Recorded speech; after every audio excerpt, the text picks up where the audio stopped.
para jamaah musalla Nurul Huda yang insyaallah selalu diberikan hidayah oleh Allah Subhanahu wa taala, biasa diberikan kesehatan dan dicintai oleh Allah Subhanahu wa taala. Amin.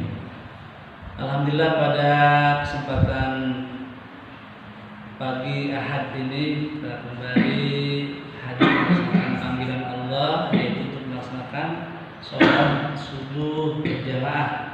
Insyaallah tadi sudah kita lanjutkan dengan kegiatan zikir, ya, meskipun barangkali sedikit relatif agak lama dari seperti biasa kita sehari-hari sebelumnya, tapi tidak apa-apa, ya. Zikir yang kita laksanakan ini ibaratnya mendinginkan, pendingin lah ibarat mesin, ya. Ala bidzikrillahi tatmainnul qulub. Berzikirlah kamu, dengan berzikir maka hati kamu akan tentram. Makanya dijadikan tanda oleh kita ketika kita sudah mulai misalnya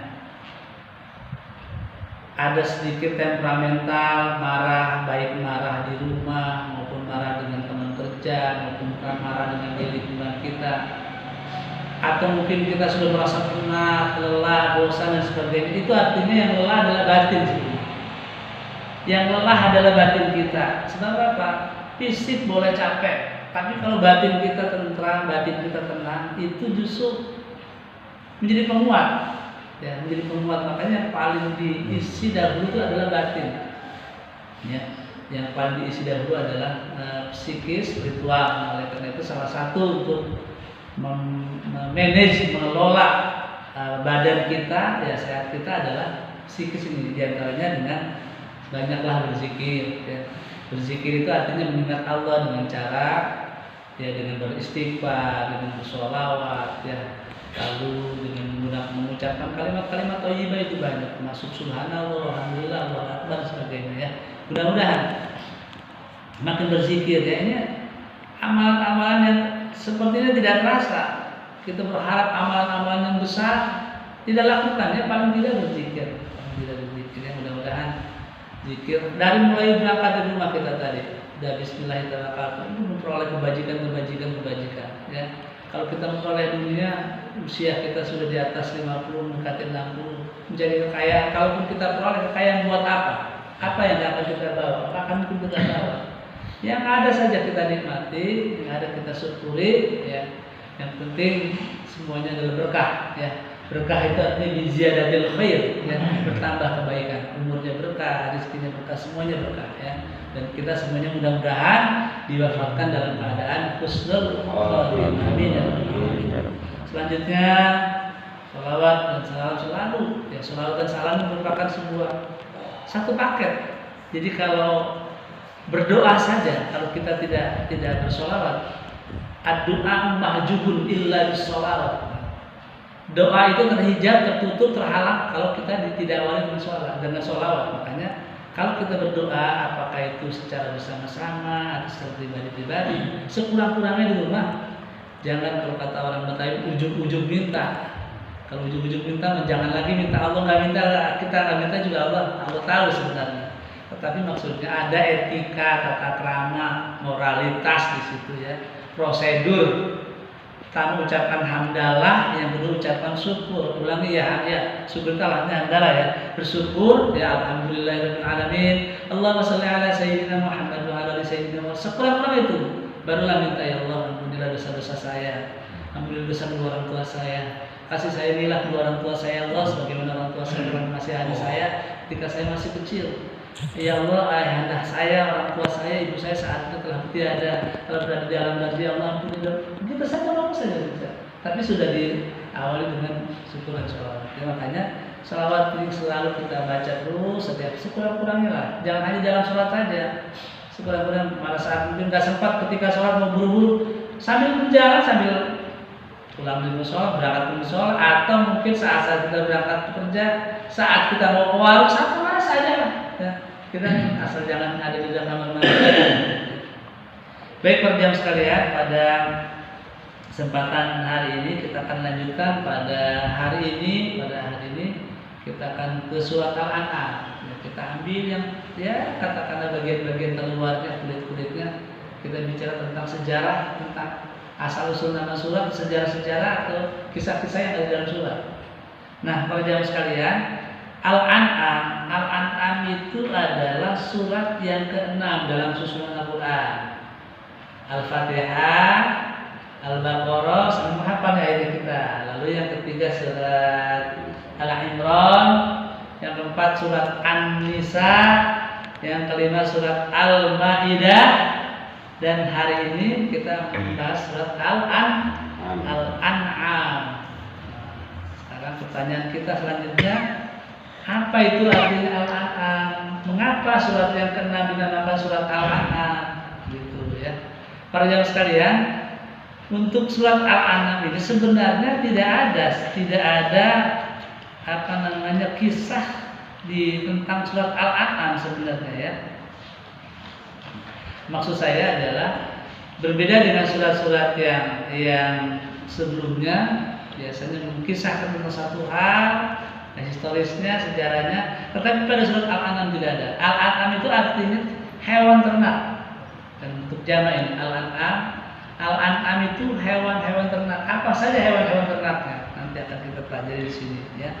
Nah, surat yang menyebutkan nama Al-An'am ini saya jumpai di sini ada di tiga ayat. 136 surat Al-An'am ada sebut kata satu Al-An'am, nanti kita lihat di sini ya. Kemudian di ayat 138 ada 3 kata Al-An'am disebutkan di situ. Di 139 ada satu kata namanya Al-An'am. Jadi di dalam surat Al-An'am itu ada 5 kata Al-An'am. Ya, saya ulangi, nanti bisa dilihat di rumah. Di ayat yang ke-136 Allah berfirman, "Wa ja'alu lillahi mimma dzara minal harsi wal an'ami nasiba." Kata Al-An'am itu. Dan mereka menyediakan sebagian hasil tanaman dan hewan bagian untuk Allah. Jadi Al-An'am itu hewan, ya, binatang. Lalu di ayat yang 138, ya, 137 tidak ada. Di 138 saya menjumpai ada 3 kata Al-An'am di situ. Allah berfirman, "Wa qalu hadhihi an'amu wa harsun hijrun la yat'amuha." An'am 1, "Illa ma nasha'u li za'mihim wa an'amun." 2 ya. "Hurrimat zuhuruha wa an'amun la yadhkuruna ismallahi 'alaiha." 3 ya. Saya jazihim bimakan yang tahu itu di surat yang Al-An'am ayat yang ke-138 ada 3. Lalu satu lagi di ayat yang 139-nya. Wa qalu ma fi buturi hadhil an'am khalisah an'am. Wa qalu, dan mereka berkata, mula apa yang ada di dalam perut hewan ternak ini ya. Kembali lagi saya sampaikan, saya simpulkan. Al-An'am, surat Al-An'am adalah surat yang ke-6, artinya Al-An'am adalah hewan ternak. Kata Al-An'am dalam surat Al-An'am ada 5 kata. Ya. Inilah uniknya Al-Quran. Saya katakan Al-Quran itu bukanlah kitab yang seperti kitab khusus atau sejarah ya secara runut. Ternyata dalam kajian saya ada kata Al-An'am dalam surat yang lain. Di surat Al-A'raf nanti setelah ini ada di ayat 175 justru Allah memberikan penjelasan memberikan sebuah perumpamaan. Al-An'am itu ada sebuah binatang yang sengaja secara khusus, nanti kita lihat ya.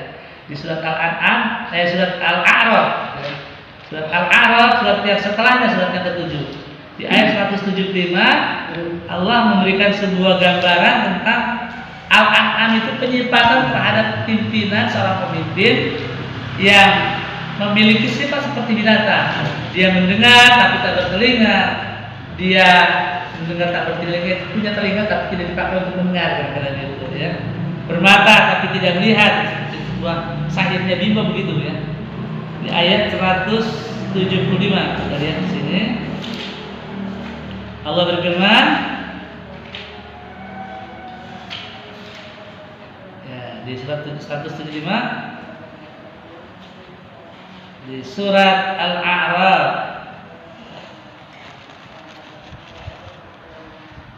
disebutkan dulu wa duluhum ya.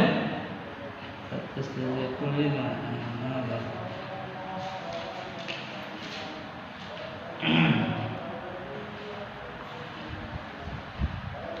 Menggambarkan bahwa ada seorang pemimpin yang memiliki sifat seperti binatang ya. Al-An'am di sini seperti binatang karena apa?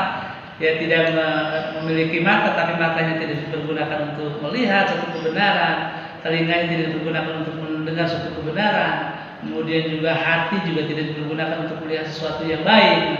Itu kata-kata Al-An'am. Kembali lagi saya ingin sampaikan bahwa surat Al-An'am ini tidak secara khusus menjelaskan tentang binatang. Hanya saja para jamaah sekalian di dalam surat tentang Al-An'am ini ada binatang ternak yang dijadikan korban itu adalah namanya bahira, saibah, wasilah dan sam ya, atau ham bukan ya. Bahira, saibah, wasilah dan ham ini adalah bagian-bagian dari hewan ternak. Dan ini menariknya para jamaah sekalian, ini sudah kita lewati di surat Al-Maidah di ayat 103 itu ada tentang ini, tentang hewan-hewan ternak ya. Boleh kita lihat sini sambil kita berlang-lang buana mempelajari Al-Quran. Surat Al-Maidah ayat 103. Saya jumpai di sini. Ya. Ma ja'alallahu min bahiratin wala sa'ibatin wala wasilati wala ham.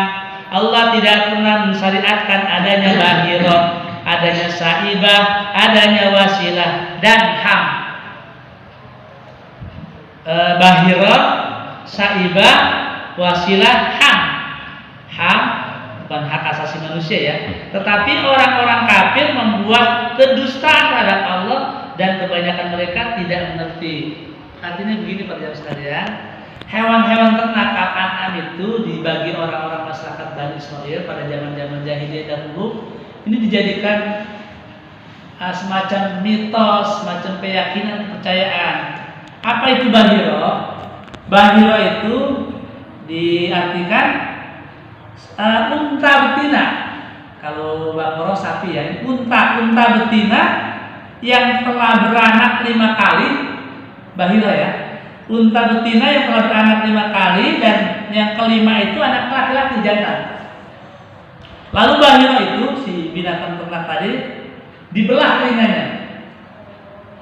telinganya, lalu binatang itu si Al-An'am tadi, si bahiro tadi, unta tadi dilepaskan. Tidak boleh ditunggangi lagi dan tidak boleh diambil susu, kita dilihatkan saja. Itu keyakinan, kepercayaan ya. Jadi bahiro itu di dalam surat Al-Maidah ayat 103 tadi itu bagian dari Al-An'am. Kalau kata Al-An'amnya ada di surat Al-An'am, tetapi maksud dari Al-An'am itu ada tersebar di beberapa ayat di dalam surat. Salah satunya di surat Al-Maidah yang sudah kita lewati tadi, bahiro bagian dari Al-An'am ya, yaitu unta betina yang telah beranak 5 kali, lalu anak kelimanya itu jantan. Nah, si bahira tadi dibelah telinganya, dipotong gitu ya, jadi dia dibelah, tidak dimatikan, mungkin digunting aja begitu ya. Lalu si bahira itu dilepaskan. Itu keyakinan kan, dustanya orang-orang kafir, orang-orang musyrik sana itu. Itu bahira. Lalu saibah, apa itu saibah ya? Bukan nama orang nyanyian ya, saibah ya, bukan ya. Saibah itu adalah unta betina ya, yang dibiarkan pergi ke mana saja lantaran satu nazar. Unta betina itu tidak diapa-apakan bukan karena dia beranak pinak, bukan. Karena apa? Karena nazar itu ucapan, qaul, janji. Kita biasanya sudah ada bernazar itu. Nanti kalau seandainya saya misalkan berhasil dalam satu bisnis, saya akan sodako, itu janji, itu nazar, itu janji. Dan janji itu bukan. Nazar sama dengan ukud ya. Ukud itu artinya akad ya, makanya janji itu adalah hutang, termasuk nazar di hutang. Nah, mereka menunaikan nazar tetapi ya tidak sesuai dengan syariat agama. mereka bernazar. Nah, saibah itu termasuk unta betina yang dipakai nazar. Jadi kalau seandainya punya nazar, apalagi misalnya begini, yang kebanyakan di antara mereka itu, kalau mereka selamat dalam satu ujian, selamat dari kecelakaan, itu paling sering bernazar. Nazarnya itu saibah, sapi betina, unta betina. Lu dibiarkan aja, tak boleh itu. Unta liar itu, unta apa namanya nazar, enggak karena dia punya janji, punya urusan. Itu adalah bahira. Lalu wasilah bagian dari anak-anak juga ini. Wasilah itu adalah domba. Nah, ini bukannya unta. Wasilah itu domba betina yang melahirkan anak kembar, jantan dan betina. Jadi kembarnya laki-laki perempuan, jadi nggak jantan semua, nggak betina semua. Wasilah itu adalah domba betina yang dia punya lahirnya kembar, beranaknya kembar, yang satunya jantan, yang satunya betina. Nah, yang ini kemudian yang boleh kalau boleh disembelih, tapi sembelihnya apabila dengan untuk berhala ya. Jadi kalau selebihnya kalau tidak pakai berhala dilepas. Itu artinya kan kalau menurut syariat Islam untuk apa kan memang harus dipakai. Kalau misalkan pantas dipotong ya dipotong, dipakai tenaganya. Ini enggak diyakini begitu. Inilah yang dimaksudkan bahwasanya orang-orang kafir, orang-orang jahiliyah punya paham sendiri, ya gitu ya. Nah, wasilah itu. Kemudian satu lagi ham ya. Kalau ham itu adalah unta jantan yang tidak boleh diganggu buat ya. Dia karena apa? Karena dia bisa menghamili unta betina sebanyak 10 kali. Kalau pas sudah ke 10 kali itu termasuk sudah namanya ham itu.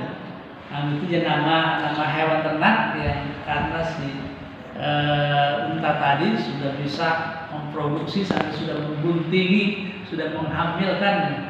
Ya mungkin kalau yang tuanya tahu, kalau yang tidak tuanya kan tahu dia sudah berapa kali satu, dua, atau tiga, 4 kali kan kita tidak tahu ya. Nah itu ya. Jadi para jamaah sekalian, kembali lagi surat Al-An'am adalah surat yang ke-6 dan ini jumlah ayatnya ada 165 ayat. Surat Al-An'am ada 165 ayat dan semuanya hampir para mufassir menyebutkan dia termasuk ayat Makkiyah. Makkiyah itu artinya ayat yang diturunkan di Mekah ya. Bisa dipahami oleh bapak-bapak. Makkiyah itu surat yang diturunkan di Mekah. Kenapa? Al-Quran itu ayat yang ada diturunkan di Mekah, ada yang diturunkan di Madinah. Kenapa? Ya kalau yang diturunkan di Madinah karena Nabi sudah pindah ke Madinah. Kan Nabi itu 13 tahun mengajarkan Islam di Mekah dan 10 tahun di Madinah. Ini bicaranya saya tentang masa kemusyrikan ya. Karena pada masa-masa di Mekah itu Nabi memang sudah memperbaiki tentang akhlak moral yang segala macam itu dibenahinya di Mekah. Setelah pindah ke Madinah itu udah, makanya Madinah itu udah masyarakat kota, masyarakat modern, sudah maju lah ya. Barulah tentang pelaksanaan masyarakatan, masalah sosial segala macam ya. Jadi itu para jamaah sekalian, begitu surat Al-An'am surat yang ke-6 yang artinya adalah hewan ternak. Hewan ternak, kata-kata Al-An'am, kata An'am dalam surat Al-An'am itu ada 5. Di ayat 136 satu kata Al-An'am, di 138 ada 3 kata Al-An'am, dan di ayat 139 ada 1 ayat. Jadi ada 1 kata, maksudnya ada 5 kata. Kata Al-An'am ini ada di surat Al-A'raf ayat 175 yang gambarkan Al-An'am seperti binatang, yaitu menggambarkan tentang orang yang bukan hanya pemimpin, termasuk manusia saja. Manusia seperti binatang, maksudnya nggak punya otak, nggak punya pikiran, nggak punya hati, ya ucapan seenak mulutnya saja, seenak perutnya, orang lain tersinggung atau tidak, nah, seperti itu namanya binatang. Dan memang para jamaah sekalian ada satu qawaid betul begini, al insanu hayawanun natiqun, itu qawaid ya, kaidahnya. Al insanu hayawanun natiqun, manusia itu, insan itu adalah hewan yang berpikir. Manusia itu sebenarnya sama saja dengan hewan kalau seandainya tidak berpikir kan begitu. Makanya kalau misalnya orang tidak ada pikirannya, sama saja dengan hewan. Supaya kita tidak sama dengan hewan, kita berpikir. Maka ketika kita sudah pikiran kita tidak dipakai, sama saja dengan binatang. Bukan lagi berpikir manusia, tetapi berpikir kebinatangan gitu ya. Nah itulah gambaran tentang al-an'am. Ya. Kemudian al-an'am ini adalah nama-nama binatang. Ini terdapat di surat sebelumnya kata-kata bagian dari al-an'am itu, misalnya tadi saya katakan ada bahira, lalu ada saibah, ada wasilah, ada ham. Ya. Ini adalah nama-nama al-an'am, nama-nama binatang. Ini sudah ada di surat Al-Maidah sebelumnya.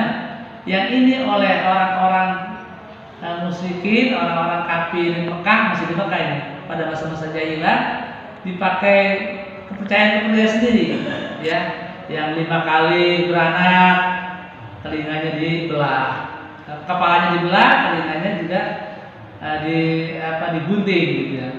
Lalu yang sudah 10 kali dibiarkan karena sudah menghamil 10 kali.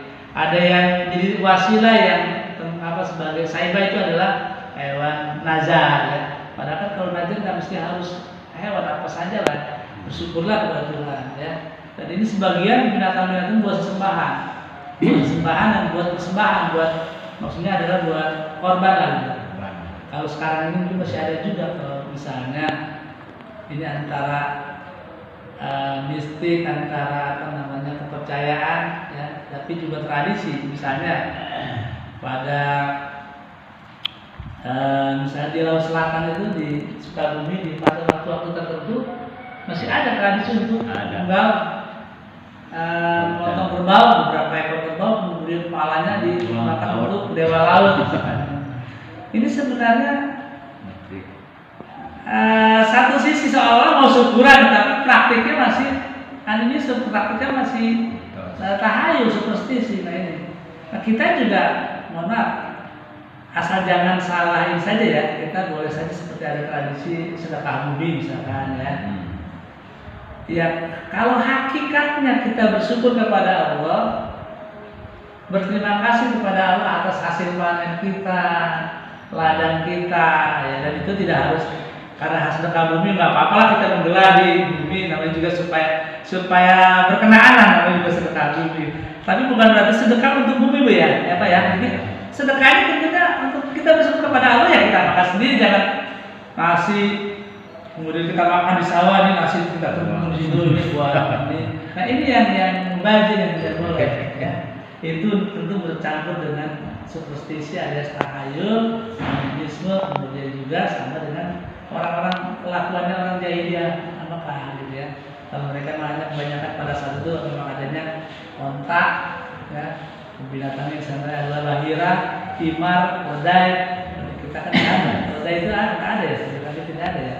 Kita adanya ya kerbau, sapi. Saya kira itu barangkali ya. Jadi mungkin ada yang mau ditanyakan, boleh. Jadi kita tidak boleh mempersembahkan kepala binatang, hewan, sapi. Mungkin saya juga ingat zaman kecil itu katanya supaya jembatan itu supaya kokoh dipendam kepala. Benar. Ya, benar gitu. Makanya yang lihat juga enggak.